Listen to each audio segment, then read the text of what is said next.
lecture before I will go to the final phase, which is the layers. This one takes time. That's why I want to quickly rush in the second phase. The second phase is what I call biosecurity. Biosecurity. Sorry, you don't have everything on slides. Yes, I like communicating with farmers so that you not just listen and probably you go home and that will be all. No, I want us to communicate. Biosecurity is the measure we put in place to prevent the entry of a disease, one, or prevent the spread of that disease in the farm. And this can actually be achieved by three measures. One, isolation measure. During COVID-19, gbogbo ara wọn gbà tí a ní isolation center náà, àbí?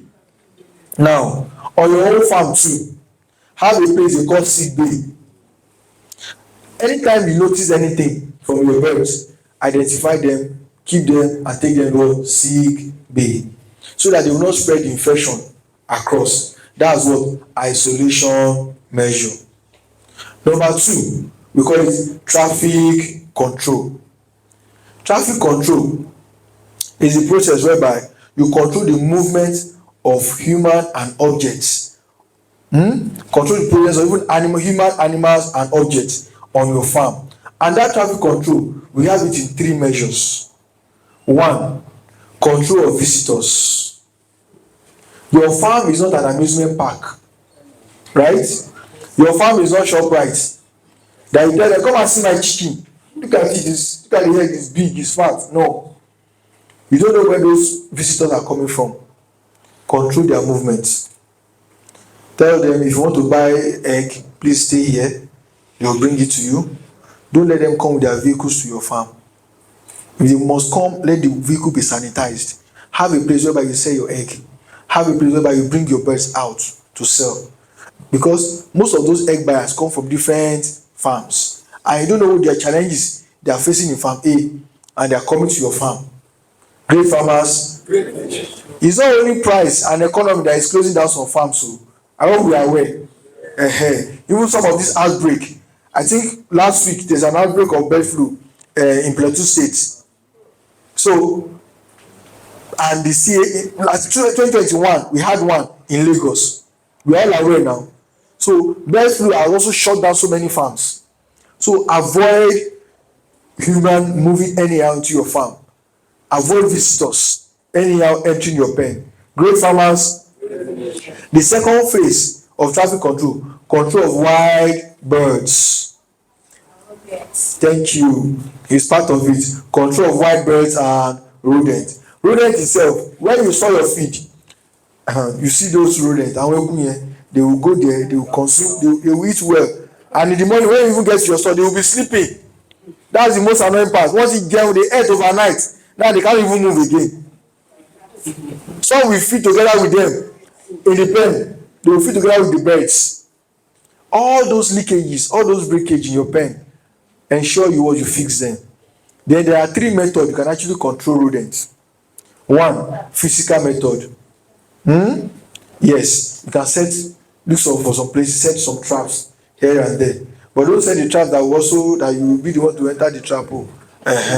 So ensure you look at places whereby they are used to go there. Then number two, chemical method. Some people pose rat poison, but be careful. Don't let the rat poison contaminate your feed. Anything that will kill rats will kill your chicken. Yes. Abi? Yes. So please avoid misplacing those poisons or elsewhere. Then number three, biological method. Can actually get a small cat. I know our experience with cats is not funny. Tomati jungle, tomati dagba. When they are up to a stage, in fact, they'll be looking at the cat like this. They'll look at the rats. Oh yeah, eat what you want to eat. What's your problem? So get a kitten, a small cat. Don't go and get the matured ones. Matured ones, once they've overstayed on your farm, dispose them. Get a smaller one. Are you with me? So that is one thing with cats. And they will actually control some of them, and they will help us. Great farmers. Then the third control now, control of what? Staff. control of staff, and control yourself. Control yourself. I will explain. Now, for some of us that have a lot of staff attending to our beds, don't allow them to be mixing up the job. If Solomon, if you are pen A, be in pen A. Jeremy, if you are pen B, be in pen B. If there must be any reason why Solomon will go and meet Jeremy, let them was disinfect their feet and leave their clothes in there. And if Solomon is attending to DOC, Jeremy is in adult births, of course you know their immunity are not the same. So those in pen A be in pen A, and always ensure you train your staff. Training them how to use their 5 senses. Yes, I'll just divert you to this. Your 5 senses, that's your eyes, your nose, your ears, and your skin. If bird is sneezing and I'm with earpiece attending to bed, will I ever notice? Yes. If my mind is not in the birds that I'm feeding, and some of them has a swollen eyes, will I see it? I will see it. That's why whenever a vet comes to your farm, what you are seeing, the best that you are seeing every day, a vet will come, I will identify that this is a problem. It's because his eyes is paying attention to what is coming to check. But if you are seeing it every day, you are no problem, and they just dying. So your 5 senses must be in place. And the other part of it too, skin. When the place is too hot, you don't need to wait on the birds are panting. Have a thermometer in your pen. At least temperature of 27 degree is okay. And when the place is too hot, even you yourself you feel it. So it's very, very key. So avoid your staff moving from one pen to another. For some of us that don't have the capacity to employ a lot of staff, that we are the one handling everything, in the morning, attend to the younger ones first. That's the chicks. All your clothes, your shoes, let it be in that pen that you're going to use to attend to them. When you are leaving the place, go to another pen too. Of course, you have your clothes and your shoes there. And when you are leaving that pen, leave those clothes and shoes there. Not that the one you wear from this pen, you take it to another pen. You are battling with CRD here. You are still leaving that same clothes and attending to another beds here. So these are what is causing cross infection. Great farmers, no farmer. Sorry, all this I'm saying is not on the slide, though, but I hope we are getting it. Yes, that's the purpose of those are here in attendance. That's the purpose of us gaining this knowledge.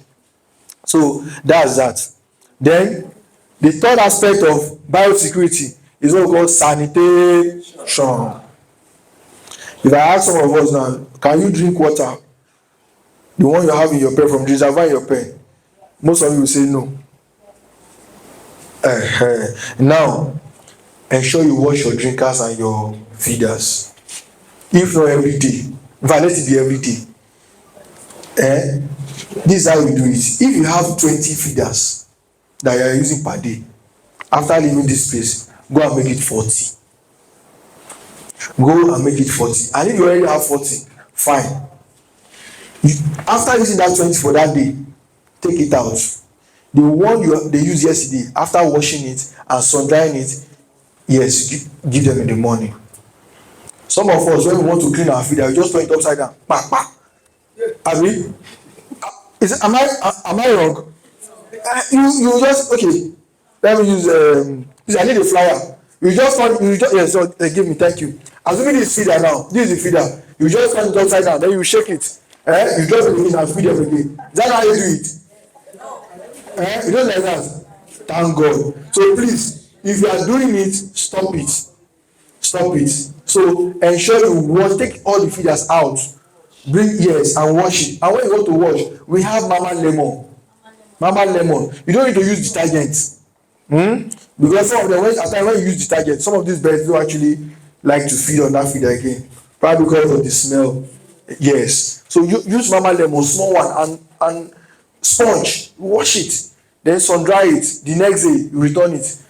So then for the drinkers too. Some of us, when we turn our drink upside down and touch inside, you know what I say? So that's to show that it's not healthy enough for them. And one thing that we don't know is this: any drug that you use for your bed has what they call residual effect too.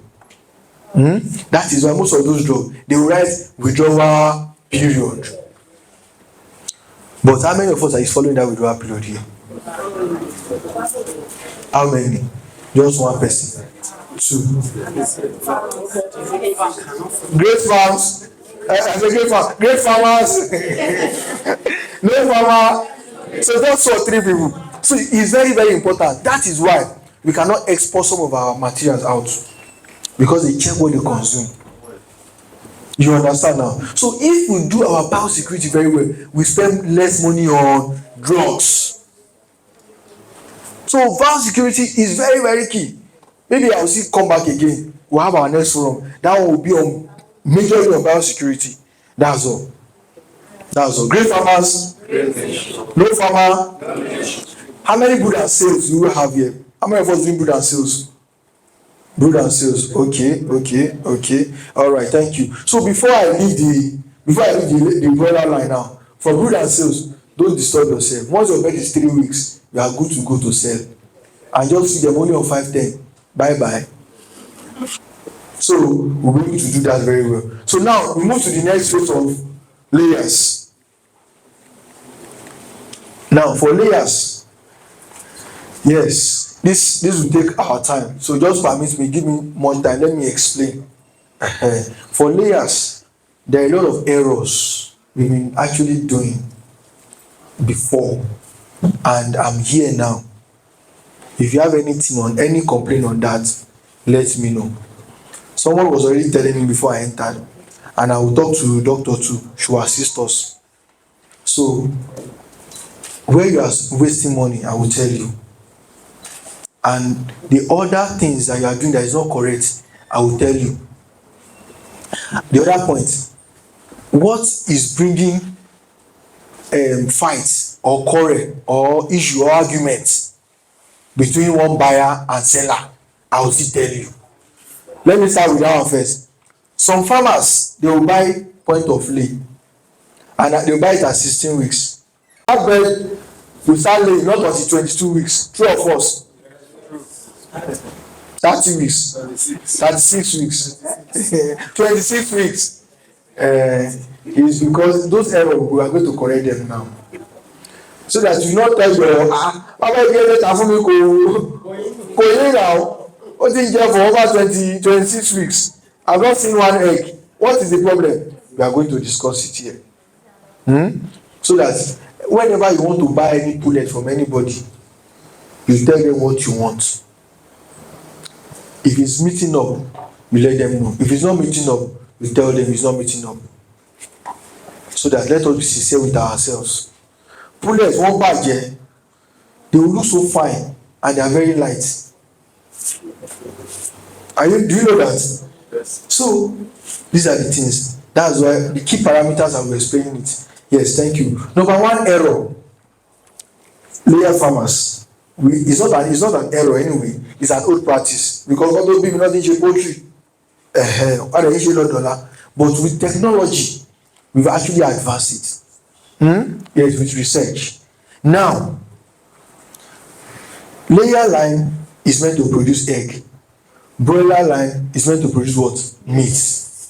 Don't carry A for B. Don't carry B for A. You are wasting money. Most farmers in olden days, or I would say old practice, some are still doing it now. They will go and buy broiler feed and feed it to the pullet. True of us, you are still doing it. It's an old practice and you are wasting your money. The genetic makeup of the layers is meant to produce egg. The day they have one DOC of layers, all the egg that they will lay has been embedded in it. All we need to do is what? Is to find a way of developing those follicles. We call them follicles. And to get them to maturity has to do with the feed they consume. The plan is that the first 5 weeks, you want them what? Cotton B. That's why you use broiler feed. Right? You want them to be mature, to be weighty. That's what I understand. But then all the nutrition needed, embedded for the pullet feed is we have it, and it's cheaper than even broilers. And once the crop is filled, the crop is filled. Great farmers. So for New Hope, nutritional plan is what? 4+1. This 4 is very important. This 1 is in 4 phases. Now we have extra chick crumble. That extra chick crumble is called 320. Some will call it super chick crumble. That super chick crumble is what you need to feed your bird. Don't go and buy broiler super starter. Now the reason why you will come here that you will not get this feed is because you have not asked. And if you ask, you can pre-order. I want 10 bags. I'm expecting pullets. I want 10 bags of 320. Sir, how much? Then doctor will now what? Place the order. Because doctor cannot buy the feed if you are still buying that broiler to raise your pullet. Do you get it? And they will not even consume as broiler will consume. Am I correct? They will consume less. Now, for that, from the 0 to 3 weeks, this bird, this pullet, is going to consume 350 grams. For broiler, we said one bird is going to consume 500 grams, right? Yes, and even in 2 weeks. Now, for pullet, one bird is going to consume 350 grams, and the expected weight is what? 200 grams. What you need to do is simple. Get the quantity of birds you want to collect. As example, 1 carton 50 now. Multiply it by 350. That will give you 17,500 grams. Divide by 1,000. It's not up to 1 bag. Abi? 17.5 for 1 carton. So why are you wasting your money to buy broiler? Why? And they will consume it as the way, same way as expected. Now it has the same quality, high digestibility, good weight gain, reduce feed wastage. That's what they consume from 0 to 3 weeks. So in 3 weeks now, you need what is even not up to 1 bag. So just multiply the number of birds you want to get. If it's 1,000, so stop buying broiler feed to raise your pullets. Great farmers. All right. So now we move to the next phase. The next phase is the chick phase. Okay. All right. So thank you. So now, from the 0 to from 4 weeks to 8 weeks, one bird is going to consume 1,200 grams. From there now, they will have 700 grams. Multiply by the number of birds you have. Target weight is 700 grams in 8 weeks. Talk about livability, good conversion, and major challenges. These are the major challenges you have at this phase: pecking, pox virus, coccidiosis, and worm. Those are the 3 or 4 items you need. Are you with me? Now, this is it. Crumble.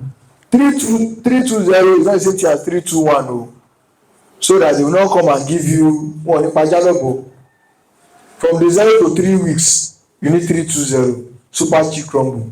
From 4 to 8 weeks, you need chick crumble. Now, here it comes. The reason why you have issues whereby you buy bird at 16 weeks and you start laying at 20 weeks is because of these 3 factors. The expected weight of bird at 15 weeks is 1.2 kg. 1.2 kg. Yes, this is the expected weight. Now, if you buy 16 weeks, I can tell you most of the 16 weeks bird they are telling for you, some of them are always up to 1 kg. How many of us is weighing our bird when they buy a point of lay? How many? You don't weigh. As you could have me.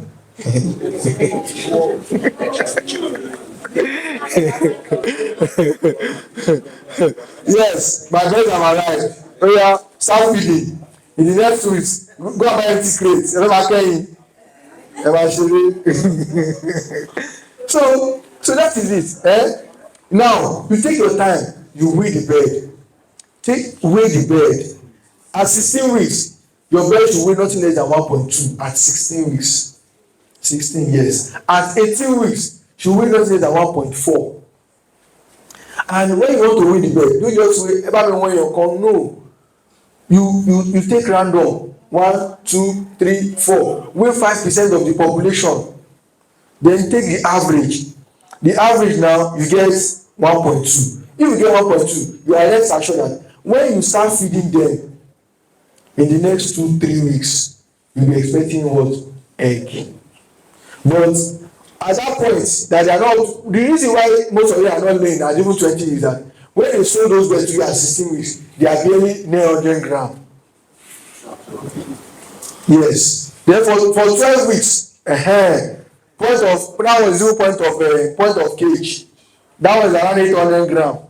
800 grams to probably 750 grams.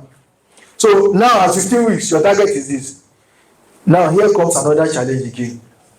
Whereby farmers start facing with prolapse. Once your bird is 1.2, my advice, no matter the age, once your bird is on 1.2, you pay them on pre-layer. Old practice, farmers will go and buy layer mash. They will buy grower mash and mix it. Abi, please, you don't need to stress yourself. You are not giving them pre-layer. You are only giving them your own personal feed formulation. So it's advisable that once you get pre-layer feed direct. Reason is that the calcium and phosphorus ratio must be balanced. And when they are balanced, at even 21 weeks, your bird can start laying at peak. 25 weeks, you can be achieving 60%.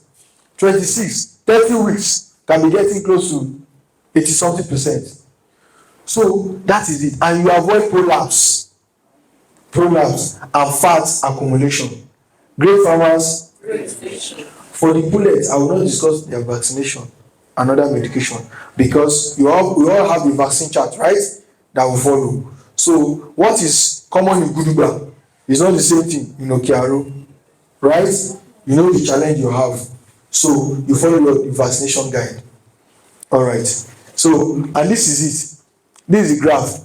This from day zero to week 3, talking about development of the viscerals. Then from 4 weeks to 8 weeks, talking about development of the muscle. Yes. Then skeletal system development. This is the pre-layer period. Here, they need more of calcium at this phase. And the reproductive system too is needed more at this phase. So that's it. Now that's for the 3-2-1, 3-2-2, 3-2-3, 3-2-4. So now the one here now is the one here now is the layer brand. We have 3 types of layer brand. Now because of price, we've added one. It's now 4. This slide now has to go and update it because of price. So that it will be what 3-2-40 mash. We have the 3-2-4. The 3-2-4, the layer mash is a professional feed. And you, personally me, I can guarantee you 80% production for 8 months. If you use this feed, your birds will be on 80% production for 8 months. Why 3-2-4 6 months. 3-2-40. This 3-2-4 and 3-2-40. This 3-4 is more for older birds of 60 weeks and above, and it's pellet. But we've decided to consider farmers. We've reduced it to mash. So we can actually give birds that are younger than 60 weeks too. We call it 3-2-T mash. So we'll be changing to 3-2-TM. 3-2-M, 3-2-4M anytime soon. We'll be changing to 3-2-4M. So these are the varieties of our feed you have. So, and different classes of farmers. Great farmers, no farmer, and this is the ATM. Abi? Yes. For the dream of any product producer or any egg producer is what? To start producing egg. That's the dream. So the day you start seeing one egg, Thank you so much for your time. I so much appreciate.